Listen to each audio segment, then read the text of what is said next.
Hey everyone, it is Thursday around lunchtime and I am doing this week's Pam Chat. We have so much to cover and I'm going to try to do it quickly. So let's just jump right into it. First of all, we are having a meeting on Sunday. That's 4:30 p.m. at the Fort Pierce office. That's 912 North 25th Street in Fort Pierce to prepare and actually deploy people to canvass and knock doors in support of Amendment 4. And we are going to have a lot of other things to knock doors about too. Stay tuned on that. But if you want to get in the game and you want to talk to your neighbors and your friends and the people who don't usually vote, you really want to make a difference in this election, then share your time with us, share your efforts, come join us, and we will be working out of that office, 912 North 25th Street in Fort Pierce, 4:30 that Sunday. For those who are celebrating Rosh Hashanah, I'm sorry I did not anticipate the conflict, but we will have more meetings. So I hope you have a wonderful and peaceful and terrific Rosh Hashanah if you are not able to join us on Sunday. But know that there are going to be a whole lot more opportunities coming up for you to come and join us. We are going to be door knocking as of Monday next week. Did you hear me? We're getting out there. We're knocking doors. We've got turf. We've got materials. We've got scripts. We got work to do, and we're going to start doing it. Super excited about that. And like I said, we will be talking about Amendment 4, but there may be some other things that we're talking about too. Okay, number 2, the Kavanaugh hearing. Oh my God, what is that? Okay, y'all know that on social media, if you follow me on Twitter, and if you don't, you should, at PamKeithFL. But I've been saying for the longest that the Democrats do not need to be playing along with this dog and pony show, and I continue to hold firm to that belief. I want to just make a certain point here. Today, in some sort of dramatic fashion, Cory Booker unilaterally chose to release documents that were marked as committee confidential by the committee chair, who only did so because he doesn't want the public to see it, not because it is classified, not because it has national security implications, not because it has any personal identifying information like a social security number. He just doesn't want the public to know that Brett Kavanaugh wrote this. Now, I want you to understand that what Cory Booker released today, as problematic as it was, is like the least problematic thing that Kavanaugh has ever done. How do we know this to be true? Because the only documents that the committee has at all are the ones that were curated by Kavanaugh's BFF. Now, I want to clarify this for you. When the Supreme Court just nomination is going to confirmation, the National Archives, which is an entity, a government entity, a national organization, is the one responsible for pulling together and supplying the documents regarding this person's background work, emails, written positions, dissertations, all of these things that they've done. And the National Archives provides that to the Senate. In this particular instance, and only in this instance, let me emphasize, this has never happened before, the documents were culled together by Brett Kavanaugh's clerk and friend. And that person had exclusive and rights to curate or to decide what documents were going to be given over. And the body of documents, let's say the body is 100%, the committee received 4% of the 100% that is in the current custody of Kavanaugh's best friend. If that sounds shady to you, shady in the vein of like a banana republic, it is. It is that degree of ridiculously shady, right? I know my best friend. My best friend would never release information that makes me look bad. I doubt your best friend would release information that makes you look bad. That's what BFFs do for each other. They protect each other. They paint each other in the best light. So the notion of giving the exclusive right of deciding what the committee was going to get to Kavanaugh's best friend is ludicrous. That is what the Democrats have been complaining about throughout this entire process. And that is why, people like me are saying, this is such a sham, you should not participate at all. Because I remember what happened at Notre Dame when the graduates did not want to participate because Mike Pence was the speaker. There were some that just kind of sat there grumbling under their voice, and then a whole slew just got up and walked out. Now, which group made a bigger statement? We wouldn't be watching a video of it if everybody had sat there grumbling under their voice or strongly objecting while they sat there. If you strongly object, you don't participate.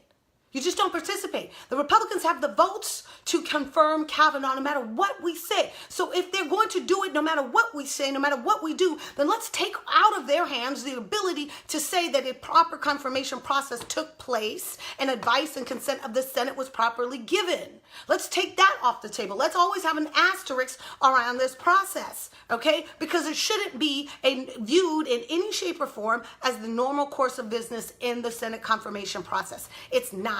The whole thing started out completely illegitimate from get-go because the documents have not been produced. Only 4% have been produced, and that 4% was picked and cherry-picked and chosen by Brett Kavanaugh's best friend. That is morally repugnant. That is procedurally untenable. That makes this entire process illegitimate. So no matter how much up in arms you are about what we currently see about Kavanaugh, the whole body is 60,000 times worse.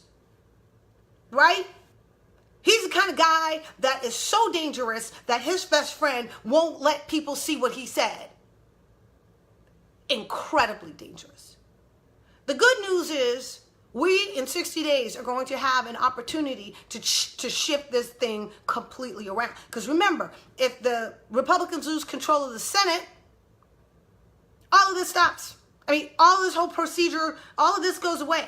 If they lose control of the House, half of this goes away. So if we do what we do, and we can get people excited about voting, then there's a whole lot of things that we can do to undo this. Can we impeach Kavanaugh if he's seated, or Gorsuch, or whoever? Possibly, but it would take 66 senators, and we don't have that in play, right? But are there other things that we could do to stymie that vote, that court? Why, yes, there are. I'll talk about those things in another Pam Chat. But just understand, what we are seeing today in this confirmation hearing is a dog and pony show orchestrated by Republicans to make it look like there was actually a confirmation process when there wasn't. There never was intended to be a confirmation process. It was a done deal when they had the votes. This is all academic. I'm just letting you know. Moving on to the other big news of today.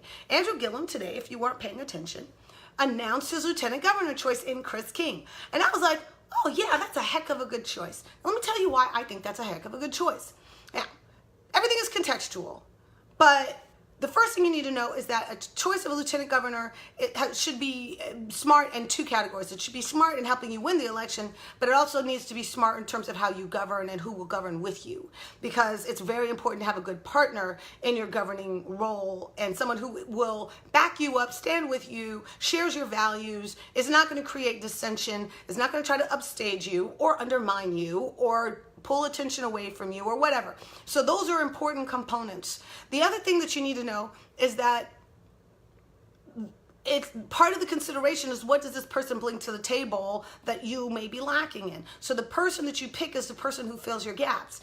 In both ways, Chris King is a very smart choice. Obviously, as a businessman, as a person who owns a business and has been a businessman in Florida, he fills a gap that Andrew may have, because Andrew's been public service all his life. He's not really owned a business of his own. So this is a good, matchup, a complementary skill set. Chris's values line closely with Andrew's. And remember when I talked about the ballot, I talked about some really interesting progressive things that Chris King has said in campaigning, very specifically about affordable housing in our state. I'm really excited at the notion of having a lieutenant governor that is concerned with the cost of living in Florida. I think that's really cool. But the thing that's best, in my view, is that if you look at what Ron DeSantis did, he picked this woman, Jeanette Cruz, who doesn't really align with his values. If you look at her social media output, it will look very different than his. So the question was, well, why did he pick her? Well, clearly somebody said, oh, you need a woman of color to look like to get women vote. Oh, women will definitely vote if you have a woman of color on your ticket. I'm here to tell you, as a woman of color, that it wouldn't matter who he put on his ticket. No self-respecting woman of color is going to vote for that ticket. So why he put her on there, I don't know. But if the theory was that a self-respecting woman of color is going to vote for that ticket because there's a woman of color there, then that's ridiculous. That doesn't make any sense. The only women who are going to vote for that ticket are the women who would have voted for it no matter who was on it.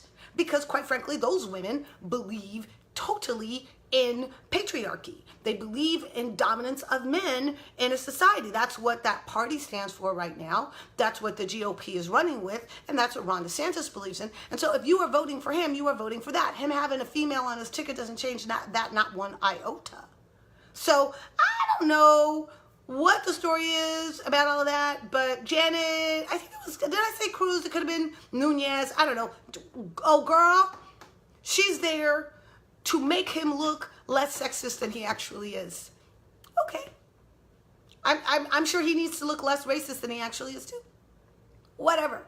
I'm grateful that Andrew picked a person who truly compliments him, that truly helps him in areas in which he could use strengthening. He's from a part of the state that is critical, the I-4 corridor, and more importantly, Andrew demonstrated through his choice that he is about uniting and not dividing, right? He's not pandering. There's already other white men on the ballot, and Bill Nelson's on the ballot. He's not doing it just to get white men to vote for him. He's doing it because Chris King is somebody he built a relationship with, a liking, a sort of a similarity of thinking, and Chris is part of that new breed of Florida leader that is positive, that is, able to relate to younger people as well as older people. And this is a great team to move us forward into the future. So I think Andrew made an extremely good choice, and I'm very pleased to support it. Now, let's see. I said I was going to talk about that. I want to talk also about Amendment 6. Is that a thing? Now, I want to tell you a little bit about what happened with Amendment 6 and what it actually says and why it may not be a thing. It is currently before the Supreme Court of Florida. They heard oral arguments, I want to say, just a couple days ago. Maybe September, just a few days ago, on whether this should be put back on the ballot or kicked off the ballot. The appellate court level had kicked it off the ballot, right? And the reason it did is because it didn't meet basic constitutional standards of clarity. There were three parts to Amendment 6. The first part is the part that most people that gathered it energy, which was a part of that said that victims of domestic violence must be informed when their attacker or abuser is paroled or put back on the street. So the first thing that went through my mind was, well, isn't that already the law? Because that's the law in most places. And it just kind of struck me as so odd that that was not already the case, that victims of abuse and domestic violence do not have to be forewarned when their abusers are released out of custody. Hello? Clearly it makes sense to support that. But you know how the Constitutional Revision Committee functions. Let's make stupid our basic way of operating. So rather than just leaving that as a standalone, which the overwhelming majority of people would have supported, they added two additional components to it. One of which was to raise the retirement age for judges from 70 to 75. Now that doesn't have anything to do with part 1, which is about domestic violence victims. Why would you have retirement age for justices attached to that? I don't know. Stupid. Designed to try to jam something through that doesn't make any sense. Now, as a standalone, do I support raising the retirement age of justices from 70 to 75? I don't know. I mean, I know some really smart, sprightly, well thought out, just as smart today as they were 10 or 15 years ago, 75-year-old people. It's not to me, and of course, they have tremendous judgment and wisdom, right? Experience. But the thing on that, though, is that if you've been in it for that long, you tend to get set in your ways. That's one thing. But judicial appointments you also are blocking younger people, newer people from coming up. So that's one where I would really have to do some more analytical examination, some data mining to kind of figure out, well, how many people are affected by this and what does this really mean? What do other states do on this issue?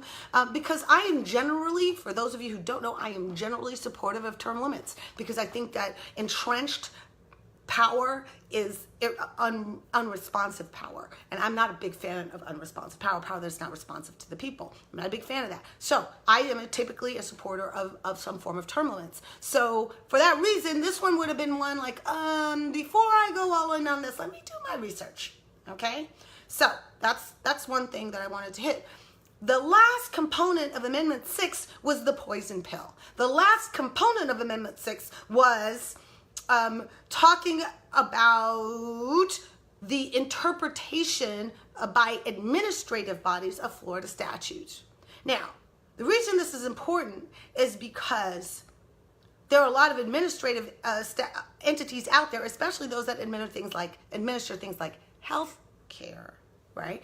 Federal agencies like Social Security, Medicare, Medicaid, all these other programs out there. There are kinds of agencies, the EPA, all these things that end up having to resolve conflicts between federal law and state law in their guidance that they provide to whatever entity relies on that. So there are a lot, and this was a provision that prohibited the courts from deferring to the judgment of an administrative body when applying a state statute. Now, on paper, that doesn't sound like a really big thing, but in reality, it's a very big thing, because administrative agencies are tasked with making sure that there's consistency in the way that federal laws are applied, and also even state administrative agencies try to find consistency in the way that the state laws are applied within the state. So removing that consistency starts to allow individual districts and courts and judges to become authorities unto themselves, and it creates this complete mishmash of what a law actually means, or what how a statute should be applied. The reason this is put on a Macy's law, something that liberals, progressives, women of color, young people would support. Why would they append something so radically disconnected from the Part 1 of Amendment 6? Why would they append that? And the answer is because they would never get it passed any other way. That's why.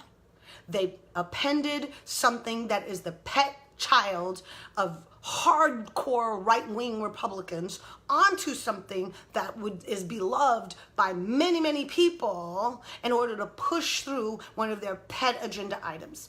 So, with that in mind, I would have to vote no on 6, keeping in mind that the first part I would champion in any other way, in any other form. And if we elect Andrew Gillum, we won't even have to fight for it, because I know Andrew's the kind of person who will ensure that kind of notice goes out, right? So I think there are other ways of getting that notice to victims of domestic violence, that you don't have to do it through a constitutional amendment, that you can require that through Andrew Gillum will be able to appoint the director of the Department of Corrections, right? So that person has the discretion, has the authority to require that of anybody that's being released out of detention, jail, or prison, right? They can do that. They don't need a constitutional amendment to do that.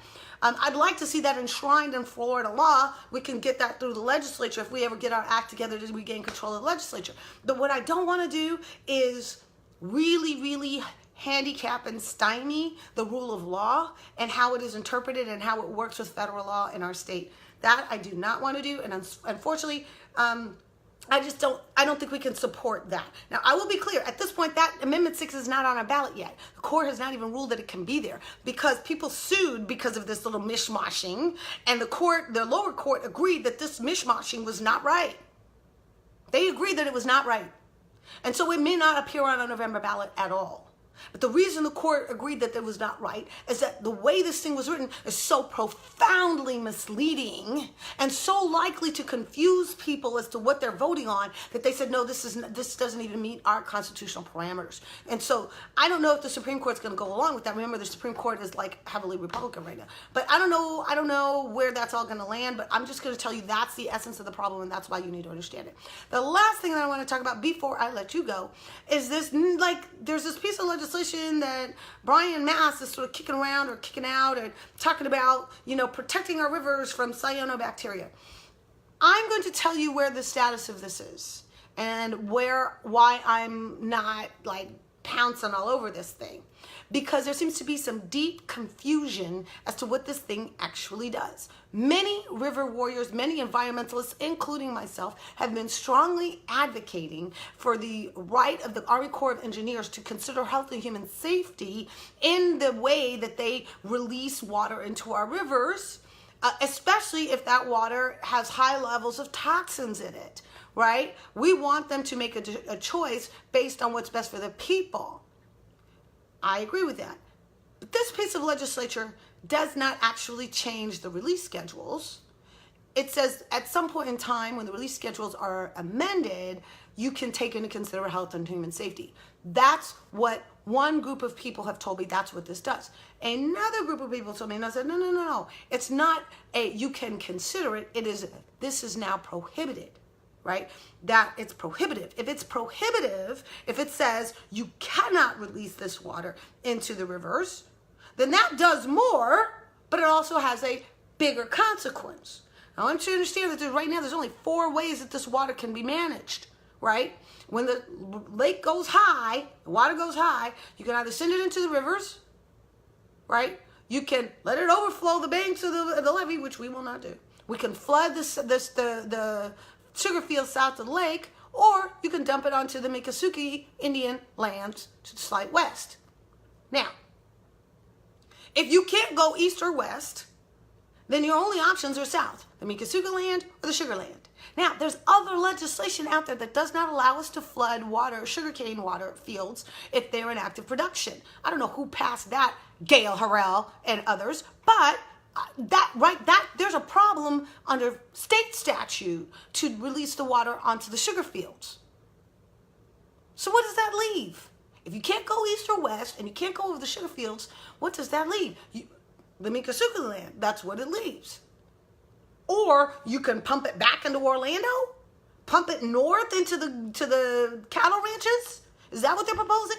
So I'm like, wait a minute. If it's merely permissive language that says you can consider X, Y, and Z when you make your choices, you're not obligated to do anything. You can just say, I considered it and I concluded it's still better to release. Okay, right? But if it's prohibitive, it says you can't do these 2 things. You are now stuck with these other 2 things. And if you're stuck with these other 2 things and one of them is illegal, then you are now talking about only releasing water onto the Miccosukee land, which, by the way, is also illegal unless the tribe concurs. The thing with the tribe is that their land is sovereign land. Sovereign. What that means is you can't just pass a piece of legislation to do something to their land. You actually have to go through a treaty process with the elders of the tribe to agree to what you want to do. Absent that agreement from the tribe, you can't do it. You can't do it. So I'm kind of like, wait a minute, what is this? If it's purely permissive land, the permissive language in this piece of legislation, then this ain't what Brian Mast says it is. It's not really changing anything. If it's prohibitive land, then it changes the releases, but it creates an untenable legal situation that will be stopped by the courts of this country. I give you my word, it will be stopped. The courts will not go for that. So this feels a lot to me like the potential of yet another dog and pony show that gets you political points 60 days from an election, but will never truly be implemented because it's not implementable. Now, I hope I am wrong, and I will tell you that I've talked to some good, smart, and deeply committed environmentalists who are telling me that this legislation is in box A. There are some good, smart, and deeply committed environmentalists who are telling me it's actually in box B. So what I'm going to do is tell you that I'm going to do my own research. I'm going to dig into this. I'm going to find it out. I'm going to learn more, figure out what this thing really does, and then I'll come back and report to the crew as to what this really is. But always be suspicious of something that comes out 60 days before an election. Be suspicious. Be very suspicious. Especially any kind of grandstanding that screeches at people who have no authority to act unilaterally and ignores the responsibilities and the acts of the people on their own team who have had the authority to act and do better and have simply chosen not to. See, it always annoys me when Brian Mast is calling everybody out but his own team. That always annoys me because his team has been in control for 20 years. And everything that we're seeing right now is directly attributable to the choices of the people in power. And the people in power have been his team, period. So I'm not taking a hard position on this thing yet because there's more to learn and I need to understand where all these pieces work. But the essence of the confusion is the language in the legislation permissive or is it prohibitive? And those things function very differently under the law, and you need to understand the consequence of that. And hopefully I explained it to you. Give me a thumbs up if I did. All right. That's it for the Pam Chat today. I have so much exciting stuff going on. I am running out of Miami today to pick up a bunch of materials so that we can start door knocking and getting out on the street. There are no days to waste. 60 days to get 60% of the vote for Amendment 4. We got to do that. And of course, we have got to elect Andrew Gillum, the next governor, Chris King, the next lieutenant governor of the state of Florida. I am on fire. I am excited. I'm so grateful for all of you who follow these Pam Chats, and I will see you next week.